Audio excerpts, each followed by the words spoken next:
नमस्कार, स्वागत है आप सभी का YouTube के इस ऑनलाइन प्लेटफॉर्म पर। आज की वीडियो में हम चर्चा करेंगे प्रेजेंट कॉन्टिन्यूअस टेंस पर कि प्रेजेंट कॉन्टिन्यूअस टेंस क्या है, इसके यूज कैसे होंगे और इसकी वर्ब कौन सी होगी, एग्जाम में इसके क्वेश्चन किस तरीके से पूछे जाएंगे और कहां से एग्जाम में क्वेश्चन आने की संभावनाएं सबसे ज्यादा रहेगी। इन सब चीजों को हम आज के वीडियो में डिस्कस करेंगे। आज का वीडियो आपके लिए खास होने वाला है क्योंकि आज के वीडियो में हम ये चर्चा करेंगे कि ऐसी कौन कौन सी वर्ब्स होती हैं जिनके साथ आईएनजी फॉर्म नहीं लगती है। यानी मेरा कहने का मतलब है कि जो वर्ब की फर्स्ट फॉर्म के रूप में ही लिखी जाती है, यदि हम उनके साथ इजेएमआर और आईएनजी लगा दे तो उन वर्ब्स का मीनिंग चेंज हो जाता है। तो जनरली उनका यूज है वो सिर्फ सिंपल टेंस के रूप में यानी वर्ब के फर्स्ट फॉर्म के रूप में ही होता है, लेकिन किस केस में उनका यूज है वो इजेएमआर के साथ होता है और अगर उनका यूज हम कॉन्टिन्यूअस फॉर्म में कर दे तो उनके मीनिंग में कैसे चेंजेस आ जाते हैं। इन सब चीजों को हम आज के वीडियो में चर्चा करेंगे। आज की वीडियो में हम ये भी पढ़ेंगे कि ऐसी कौन सी वर्ब है जिनके बाद में यदि कोई वर्ब लगती है तो वो वर्ब भी आईएनजी फॉर्म में ही लिखी जाती है। हाँ, ये अलग बात है कि हम उसके साथ इजेएमआर का यूज नहीं कर सकते, लेकिन बिना इजेएमआर के भी हमें वहां आईएनजी लगानी होती है। तो इन सब चीजों को हम चर्चा करेंगे क्योंकि एग्जाम पॉइंट ऑफ व्यू से ये सब बातें हमारे लिए बड़ी इंपॉर्टेंट होने वाली है। तो यदि आप चैनल पर नए हैं तो चैनल को सब्सक्राइब कर लीजिए, बेल के आइकन को प्रेस कर लीजिए ताकि आपको हमारे नए नए वीडियोस की नोटिफिकेशन मिलती रहे। चलिए शुरू करते हैं प्रेजेंट कॉन्टिन्यूअस टेंस। सबसे पहली बात क्या है, प्रेजेंट कॉन्टिन्यूअस टेंस कौन सा होगा, इसकी वर्ब क्या होगी। सबसे पहले हम लिखते हैं इसकी वर्ब। वर्ब रहेगी इज, एम, आर और इसके साथ रहेगी क्या, वर्ब की फर्स्ट फॉर्म प्लस आईएनजी। ठीक है, अब ये हमें ध्यान रखना है कि इज है वो सिंगुलर सब्जेक्ट्स के साथ लगेगा, एम है वो सिर्फ आई के साथ लगेगा, है ना। जो आई सब्जेक्ट है उसके साथ एम लगेगा और प्लूरल सब्जेक्ट के साथ है वो आर लगेगा। यहां तक कोई दिक्कत नहीं है, बिल्कुल इजी है। ठीक है, अब मैं इसका एक एग्जांपल लिखता हूं। He is playing cricket. हमें क्या ध्यान रखना है कि इज प्लेइंग है वो हमारी वर्ब है, इसमें इज है वो हमारी हेल्पिंग वर्ब है और प्लेइंग है वो हमारी मेन वर्ब है। इसका मतलब क्या हुआ कि यदि हमें प्रेजेंट कॉन्टिन्यूअस टेंस में किसी सेंटेंस को नेगेटिव बनाना है तो हम he is not playing cricket लिख सकते हैं इजीली। अब हमें ये ध्यान नहीं रखना है कि इसके साथ डू लगेगा कि डज लगेगा, ये है वो है, अपने को कोई चक्कर नहीं है। जो हेल्पिंग वर्ब है वो सेंटेंस के अंदर इनबिल्ट है, इसलिए हम क्या करेंगे कि अगर हमें इसका नोट नेगेटिव बनाना है तो हम सीधा लिख देंगे he is not playing cricket. वह क्रिकेट खेल रहा है, तो इसका मतलब काम हो रहा है। काम क्या हो रहा है, प्लेइंग, खेलने का काम हो रहा है, वो क्रिकेट खेल रहा है, काम हो रहा है। लेकिन आप बताइए कि यदि आप ऐसे बोलते हैं कि आई एम ए स्टूडेंट, मैं एक स्टूडेंट हूं, क्या कोई काम हो रहा है, क्या नहीं हो रहा। इसका मतलब क्या हुआ कि एक वर्ब है वो एक तो स्टेट को, है ना, स्टेट और दूसरा एक्शन, दोनों चीजों को बताती है। यानी एक वर्ब है वो किस किस को बताएगी, स्टेट को बताएगी और एक्शन को बताएगी, है ना। ये बातें हम ध्यान रखेंगे। क्यों ध्यान रखेंगे, क्योंकि हम जब भी पढ़ते हैं ना इजेएमआर, अब जैसे आ गया ही इज प्लेइंग क्रिकेट, है ना, और अगर मैं इसका सिंपल लिख दूं ही इज ए डॉक्टर, तो वो इज हेल्पिंग वर्ब नहीं है। वो इसीलिए नहीं है क्योंकि वहां जो इज है ना वो सिर्फ क्या बताती है, स्टेट को, और जहां इजेएमआर वोज वर ये स्टेट बताते हैं ना, दशा बताते हैं, वहां ये हेल्पिंग वर्ब का काम भी नहीं करते। तो यह हल्की सी चर्चा करता हूं मैं कि आईएनजी के ऊपर आपको कम से कम एक रूल आईएनजी का ये याद रखना है कि जैसे ही आपको मान लो वन सिलेबल का कोई वर्ड दिखाई दे, है ना, वन सिलेबल क्या है वो भी अभी बता दूंगा। जैसे ये है वर्ब है, मान लिया कि हिट, है ना। अब हिट है, इसके साथ यदि आपको आईएनजी लगानी है तो इसका मतलब ये बिल्कुल नहीं है कि आप इसके साथ सीधा आईएनजी जोड़ देंगे, नहीं। वन सिलेबल का मतलब क्या होगा कि इसे हम बोलेंगे तो ये क्या बना, हिट। अब आप ना इसके अंदर एक साउंड ढूंढिए, आप सबने पढ़ा है वोवल साउंड, स्वर, ए, आ, ई, ये सब हमने पढ़े हुए ना। तो यदि आपको इस हिट में, है ना, वोवल साउंड एक से ज्यादा है तो इसका मतलब उसके अंदर 2 सिलेबल है, 3 है तो इसका मतलब 3 सिलेबल है। अब हमने देखा हिट, इसमें क्या आया, ई, एक ही आया ना, हिट, एक आया, इसका मतलब ये वन सिलेबल वाले वर्ड है। तो इसका मतलब आपको क्या ध्यान रखना है, आपको ये ध्यान रखना है कि जब भी कोई वन सिलेबल का वर्ड यानी वन सिलेबल की कोई भी वर्ब आपके सामने आती है और आपको उसके साथ आईएनजी लगाना है, तो आप हमेशा उसका जो लास्ट का सिलेबल है, वो जो कॉन्सोनेंट है ना, उसको अपन क्या करेंगे, डबल कर देंगे, है ना, क्योंकि ये क्या है, इससे पहले वोवल है, तो अब इसकी जो आईएनजी फॉर्म है वो क्या बनेगी, हिटिंग बनेगी, ये ध्यान रखना, यानी डबल टी हो जाएगा। चलिए ठीक है, अब हम चर्चा करते हैं कि प्रेजेंट कॉन्टिन्यूअस टेंस है, इसका यूज होता कहाँ है। सबसे पहले हमें क्या करना है, कॉन्टिन्यूअस एक्शन को शो करने के लिए हम कुछ एडवर्बियल्स लिख लेते हैं पहले, है ना। एडवर्बियल्स कौन से हो गए इस टेंस में, ये ध्यान रखना है, जैसे now, nowadays, in these days, at this time, at this moment,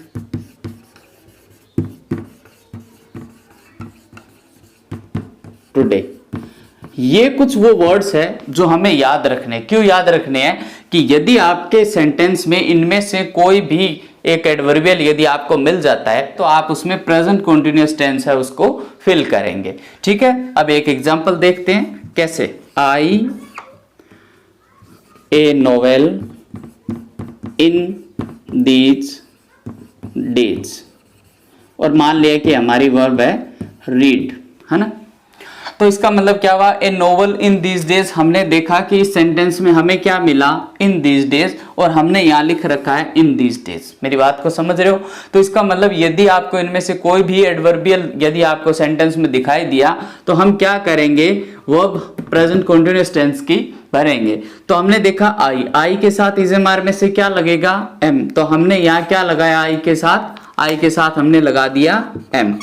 clear है। रीडिंग, है ना, रीड के साथ आईएनजी अगर हम लगाते हैं, इसको आईएनजी फॉर्म में लिखते हैं, तो ये क्या बन जाएगा, रीडिंग। इसका मतलब हमारा सेंटेंस क्या बना, I am reading A novel in these days. Clear है बात। और देखिए एक एग्जांपल और करते हैं, क्या है, ही क्रिकेट एट दिस मोमेंट, या एट दिस टाइम, कुछ भी ले लीजिए। मान लिया कि मेरी वर्ब है प्ले, है ना। सेंटेंस को ध्यान से देखिए, मैं क्यों लिखवा रहा हूं इन दोनों को अभी हम डिस्कस करेंगे कि इनमें फर्क क्या है। ही क्रिकेट एट दिस मोमेंट, कि इस समय वो क्रिकेट खेल रहा है। हमें एट दिस मोमेंट दिखाई दिया, हमने अपने एडवर्बियल को देखा, हमें इसमें एट दिस मोमेंट था, तो हमने प्ले को आईएनजी फॉर्म में लिख दिया। तो ही के साथ क्या लगा, इज और प्लेइंग, तो इसका मतलब क्या बन गया, he is playing cricket at this moment. यहां हमें किस बात का ध्यान रखना है, मेरी बात को जरा ध्यान से सुनिए कि हम यहाँ क्या ध्यान रखें। हम यहाँ ये ध्यान रखेंगे कि प्रेजेंट कंटीन्यूअस टेंस में ये बिल्कुल जरूरी नहीं है कि जब कोई आप एक्शन कर रहे हो उसी समय यदि आप उस बात को बोलते हो तो ही वो आपका कंटीन्यूअस में माना जाएगा। नहीं, ऐसा नहीं है। कि मान लिया कि सेंटेंस को देखिए, I am reading A novel in this days, वो अगर किसी ने कहा कि मैं इन दिनों में एक नोवेल पढ़ रहा हूं, इसका मतलब ये बिल्कुल नहीं है कि जब वो आपसे बात कर रहा है उस समय वो बुक अपने पास में है और वो पढ़ रहा है तभी वो बोल रहा है। नहीं, ऐसा बिल्कुल नहीं है। क्यों नहीं है, क्योंकि यदि कोई भी एक्शन है, अगर वो कोई एक्शन लगातार चल रहा है, बीच में उसके भले इंटरवल आ रहा है, लेकिन उसे यदि पता है कि मैं वापस इसी चीज को आगे कंटिन्यू करने वाला हूं, तो वो सारा का सारा काम है वो किस में चलता रहता है, कॉन्टिन्यूस में चलता रहता है। मेरा कहने का मतलब हुआ कि यदि आप कोई भी एक अच्छी बुक या नोवेल कुछ भी पढ़ रहे हैं, आपने आज सुबह यदि उसको 2 घंटे पढ़ा है, फिर आप उसी चीज को आगे कंटिन्यू कल कर रहे हो, उसी चीज को आगे कंटिन्यू करते जा रहे हो, और उस चीज को आप कब तक करोगे, जब तक कि आपकी वो बुक है वो कंप्लीट नहीं हो जाती। इसका मतलब उस दौरान अगर आप किसी से उसके बारे में चर्चा करते हैं, बुक के बारे में, तो आप इजीली ऐसे बोलते हैं कि मैं आजकल उस नोवेल को पढ़ रहा हूं या मैं आजकल उस किताब को पढ़ रहा हूं। इसका मतलब ये बिल्कुल नहीं है कि जब आप बोलते हो उसी समय उसको पढ़ रहे हो, ऐसा कुछ नहीं है, है ना। तो 2 टाइप से एक्शन है वो कॉन्टिन्यूअस में माने जाएंगे, ये आपको ध्यान रखना है। एक तो जैसे कि आप कोई काम कर रहे थे और उसी टाइम आपसे किसी ने पूछ लिया कि आप क्या कर रहे हो, उसी टाइम आपने बता दिया कि मैं ये कर रहा हूं, एक तो वो है, और एक वो एक्शन जो आप करते हो और उसके बाद वापस आप उसको कंटिन्यू भी आगे करते जाते हो जब तक कि वो आपका एक्शन कंप्लीट नहीं हो जाता। तो इस प्रकार ये दो केस में हमें किसका यूज करना है, प्रेजेंट कंटीन्यूअस टेंस का यूज करना है। चलिए ठीक है, और देखते हैं प्रेजेंट कंटीन्यूअस टेंस का यूज कहां होता है। तो चलिए लिखते हैं नेक्स्ट, अगला। ठीक है, अब अगले में क्या है, नंबर 2 पर आपको क्या ध्यान रखना है कि यदि आपका सेंटेंस, यदि वाक्य क्या है, लुक, वॉच, है ना, हियर, लिसन, सी, इनसे शुरू हो रहा है ना, वर्ब ये खुद नहीं है, इस सेंटेंस में ध्यान रखना है, इनसे शुरू होगा, सेंटेंस इनसे बिगिन होगा, तो हम क्या करेंगे, उस वाक्य में प्रेजेंट कंटीन्यूअस टेंस की वर्ब है वो फिल करेंगे। कैसे होगा, देखिए सेंटेंस आपको कैसे मिलेगा, ठीक इसी तरीके से, है ना। लुक, ही एट यू, मान लीजिए हमारी वर्ब है लव, तो इसका मतलब ठीक ऐसे ही, है ना, चाहे लुक का है वो, चाहे हियर, लिसन, सी, इनमें से कुछ भी आपको यहाँ एक वर्ड मिलेगा, और उसके बाद यदि आपसे एग्जामिनर है वो वर्ब फिल करवाता है, तो आपको ध्यान रखना है कि ऐसे केस में हमारी जो वर्ब रहेगी वो प्रेजेंट कंटीन्यूअस टेंस की रहेगी, है ना। सब्जेक्ट हमारा कौन सा रहेगा, इस लुक, हियर, सी, वॉच, यहाँ जो भी है, इसके बाद में जो आएगा वो हमारा सब्जेक्ट रहेगा। तो इसका मतलब इसमें हमारा सब्जेक्ट है ही। हमने देखा ये लुक से शुरू हो रहा है, तो इसका मतलब ही के साथ क्या लगा, ही के साथ लगा इज। क्लियर है ना बात, ही के साथ इज लगा, तो हमने ही के साथ क्या लगा दिया, इज, और लाफ हमारी जो वर्ब है तो वो आईएनजी फॉर्म में हम इसको लिख देंगे, तो ये हो गया लाफिंग। बात समझ आ रही है। चलिए ठीक है, अब हम देखते हैं कि प्रेजेंट कंटीन्यूअस टेंस का अगला यूज कौन सा है। तो ये क्या है, ये आप ये मान लीजिए कि ये एक ऑब्स्टिनेट हैबिट है ना। ऑब्स्टिनेट हैबिट यानी आप ये मान लीजिए कि एक ऐसी आदत जो दूसरे में है लेकिन वो आपको पसंद नहीं है। ठीक, अब कईयों की होती है कि वो एक दूसरे की सारा दिन शिकायत करते रहते हैं, कईयों की आदत है वो कि वो कुछ भी कहीं भी भूल जाते हैं। तो इस प्रकार की जो आदतें हैं वो सब किस में आती है, एक तरीके से आप मान लीजिए कि ऑब्स्टिनेट हैबिट का पार्ट होती है। तो हम सब ने देखा है कि एक ऑलवेज जो हमने प्रेजेंट सिंपल में एक एडवर्बियल के रूप में लिखा है, लेकिन ये ऑलवेज है ना, ये आपको प्रेजेंट कंटीन्यूअस टेंस में भी मिलता है। इसके सेंटेंस आते कैसे हैं कि यदि प्रेजेंट कंटीन्यूअस टेंस में जब ऑलवेज का यूज होता है ना, तो उसके सेंटेंस कैसे बनते हैं। जैसे मैं आपको एक एग्जांपल देता हूँ, है ना, पहले मैं आपको बता देता हूँ कि जैसे मान लिया कि कई बार आप देखिए कि कुछ कुत्ते ऐसे होते हैं, कुत्ते हैं ना, डॉग्स, उनकी आदत होती है वो कोई भी गाड़ी जा रही होती है ना तो उसके पीछे भागते हैं, बाइक जा रही है उसके पीछे भागते हैं। हालांकि अब अपन क्या सोचते हैं उनको देख के भी, क्यों भाग रहा है ये, मिलना क्या वाला है इसको, भाग के क्या मिलेगा उसको। इसका मतलब वो जो उसकी आदत है ना, वो ऐसी आदत है जो हमें पसंद नहीं है ना। तो इसका मतलब सिल्ली आदत है उसकी, क्या है, मूर्खतापूर्ण आदतें हैं। तो इस प्रकार की जितनी भी मूर्खतापूर्ण आदतें होती है ना, वो सब किस में आती है, एक तरीके से ऑब्स्टिनेट हैबिट का पार्ट है। और ऐसे सेंटेंसेस जब लिखे जाते हैं तो उनमें ऑलवेज का यूज किया जाता है और वर्ब है वो प्रेजेंट कंटीन्यूअस टेंस की लिखी जाती है। अब क्या होता है कि एग्जाम में जब क्वेश्चन आता है, अब मान लीजिए कि एक एग्जाम में क्वेश्चन आया था, है ना, एग्जाम में क्वेश्चन था कि my dog is very silly, है ना। पहले उन्होंने एक लॉजिक दे दिया, है ना, कि मेरा डॉग है वो बड़ा भोला वाला है। क्यों है कि he is always running after the cars. तो इस प्रकार आपको ऐसे सेंटेंस एग्जाम में मिले और आपको यदि उस सेंटेंस को देख के पता चल रहा है कि यहाँ जो ऑलवेज है ना वो कॉन्टिन्यूस के सेंस वाला है, तो आप उसमें क्या करेंगे, प्रेजेंट कॉन्टिन्यूस टेंस यानी इज एम को फिल करेंगे। हाँ, एक बात मेरी याद जरूर रखेंगे कि यदि आप नया सीखने से पहले यदि किसी भी बच्चे को, अक्सर क्या होता है समस्या यहाँ रह जाती है, समस्या क्या रहती है कि आपने ऑलवेज का वहां भी लिखा दिया, ऑलवेज का यहाँ भी लिखा दिया, हम तो कंफ्यूज हो जाते हैं। नहीं, ऐसा बिल्कुल नहीं है।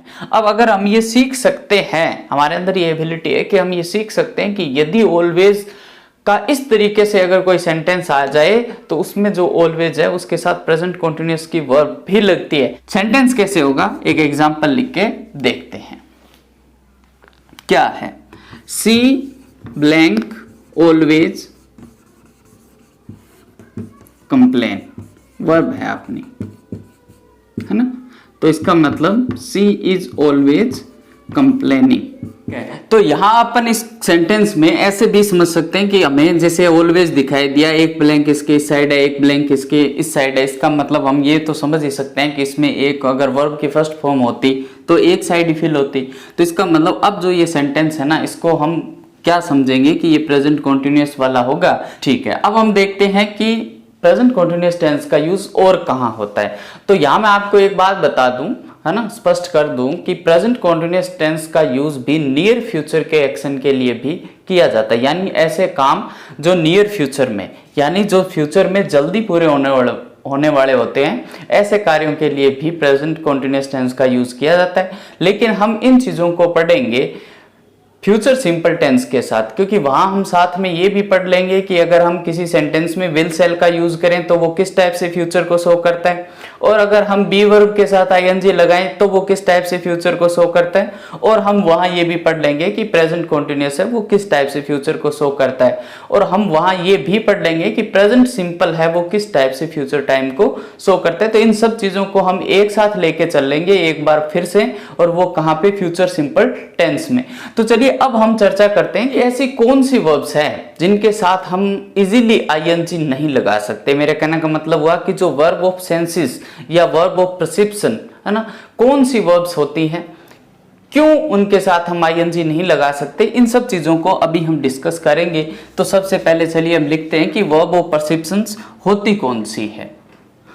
ठीक है, तो अपन लिखते हैं नंबर 4 पे। आप ये मान लीजिए कि ये क्या है, वर्ब ऑफ परसेप्शंस है।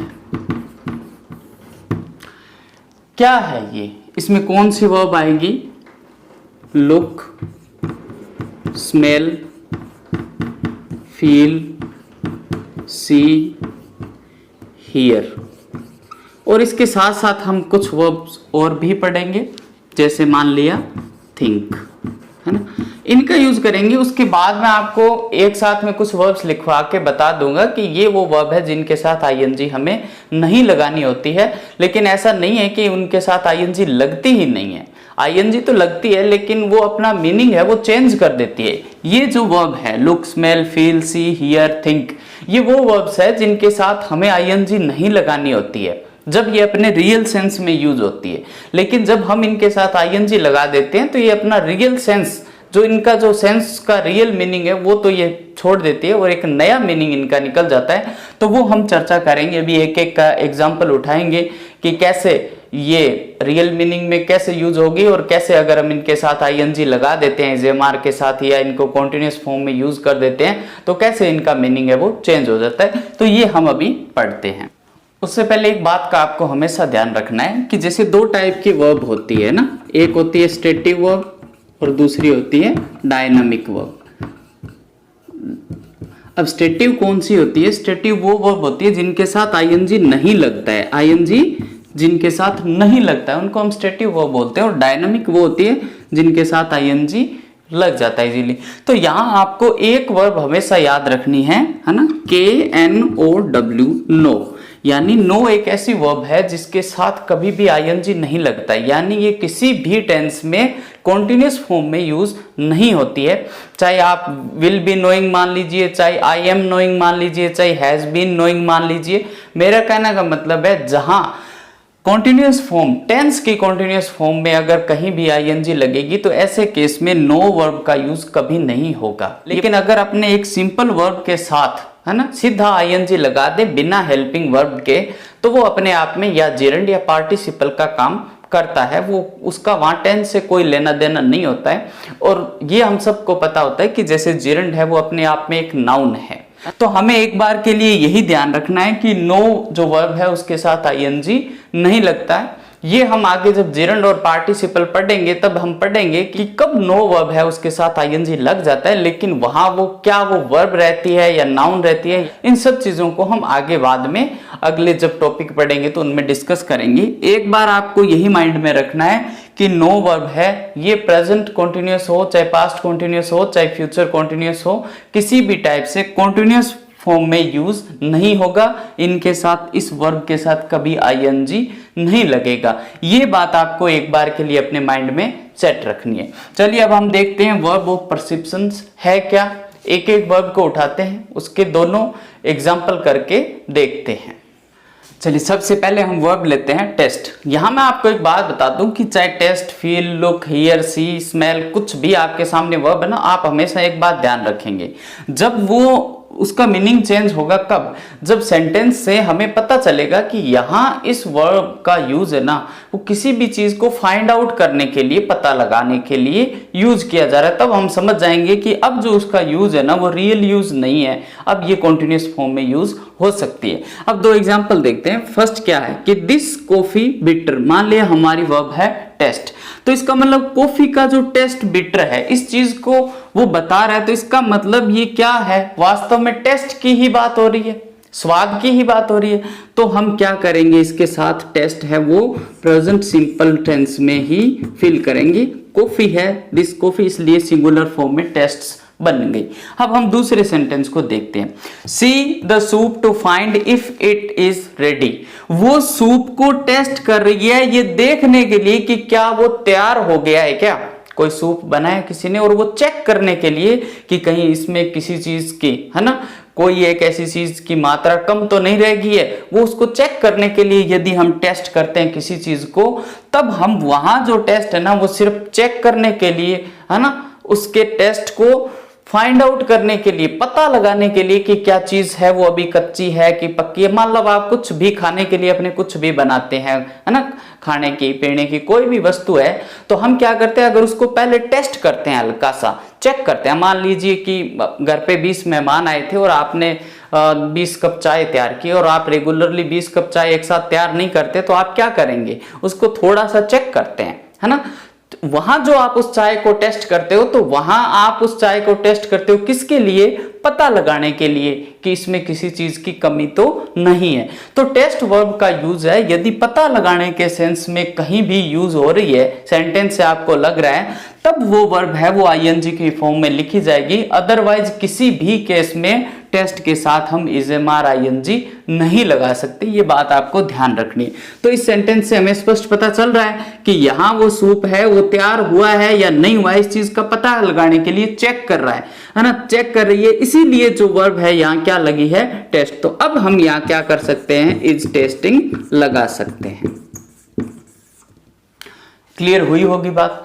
तो जो टेस्ट वर्ब है उसको हम सबसे पहले वर्ब और परसिप्शंस जो हमने पहले लिखी है उसमें ऐड कर लेंगे, ठीक है। एक वर्ब को हमने आज उठाया सिर्फ ये समझने के लिए कि कैसे जो वर्ब और परसिप्शन है वो प्रेजेंट सिंपल में यूज होती है और उनके साथ आईएनजी लगाने से कैसे उनके मीनिंग चेंज हो जाते हैं। अब वर्ब और परसिप्शंस जितनी भी है उन सब पर डिटेल से अपना अगला वीडियो रहेगा, तो आप अगले वीडियो में एक एक वर्ब को अच्छे से पढ़ सकते हैं। उस वीडियो में बिल्कुल एक एक वर्ब पर डिटेल से चर्चा करेंगे कि एक वर्ब है वो कितने कितने तरीके से यूज होती है और वो किस किस टाइप से अपने मीनिंग को चेंज, ये सब हम अगले वीडियो में चर्चा करेंगे। चलिए ठीक है, अभी हमारे सामने स्क्रीन पर कुछ 4-5 एग्जाम्पल है, हम देखते हैं कि ये क्या है, इनमें कौन सी खास बात है।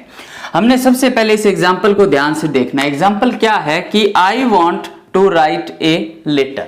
हमें ये पता चल रहा है कि ये जो वॉन्ट वर्ब है ये हमारी मेन वर्ब है ना।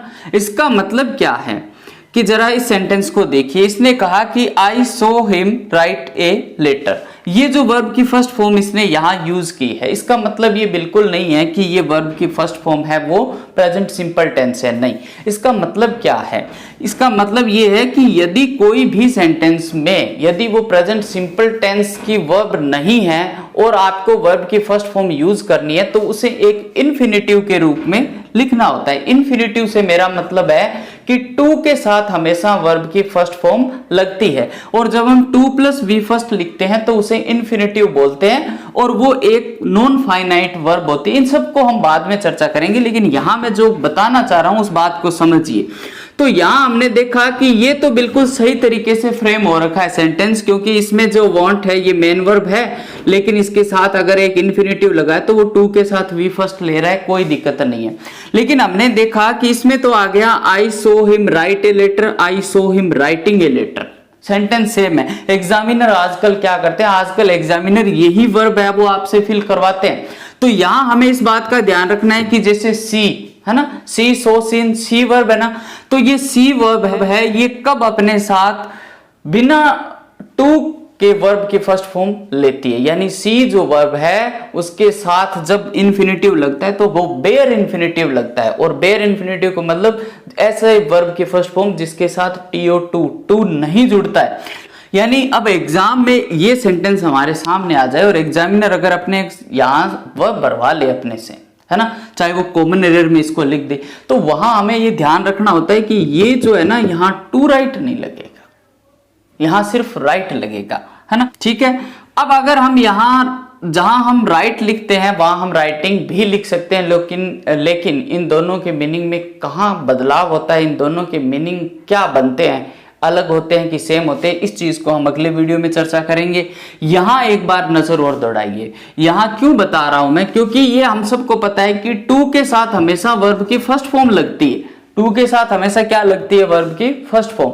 लेकिन किस केस में टू के साथ वर्ब की फर्स्ट फॉर्म में आईएनजी जुड़ जाती है, ऐसे कितने टू है ना, ऐसे कितने टू है, यानी जहां टू के बाद में वर्ब की फर्स्ट फॉर्म ना लग के उसमें आईएनजी लगेगा, तो वो कौन कौन से केस होंगे उनको भी हम अगले वीडियो में चर्चा करेंगे। और ऐसी कौन सी मेन वर्ब होगी, ये जो यहाँ स्टॉप्स है ना, इसका मतलब ये स्टॉप मेन वर्ब है ना, लेकिन इसके बाद में जो वर्ब लग रही है वो आईएनजी फॉर्म में लग रही है बिना इज़ामार के, तो ऐसे और कौन सी वर्ब होगी जिनके साथ आगे जो वर्ब लगेगी वो आईएनजी फॉर्म में लगेगी बिना इज़ामार के। तो इन सब चीजों पर हम एक डिटेल सी वीडियो बनाएंगे, तो हमारा जो अगला वीडियो रहेगा वो वर्ब ऑफ परसेप्शन पर और इन सब चीजों पर रहेगा। तो आप यदि चैनल पर नए हैं तो चैनल को सब्सक्राइब कर लीजिए, ताकि जैसे ही हमारा नया वीडियो अपलोड हो आपको उसका अपडेट टाइम पर मिलता रहे। ठीक है, आज के लिए बस इतना ही, मिलते हैं कल और एक नई वीडियो में। यदि आपको वीडियो अच्छा लगा हो तो लाइक जरूर कीजिए। धन्यवाद।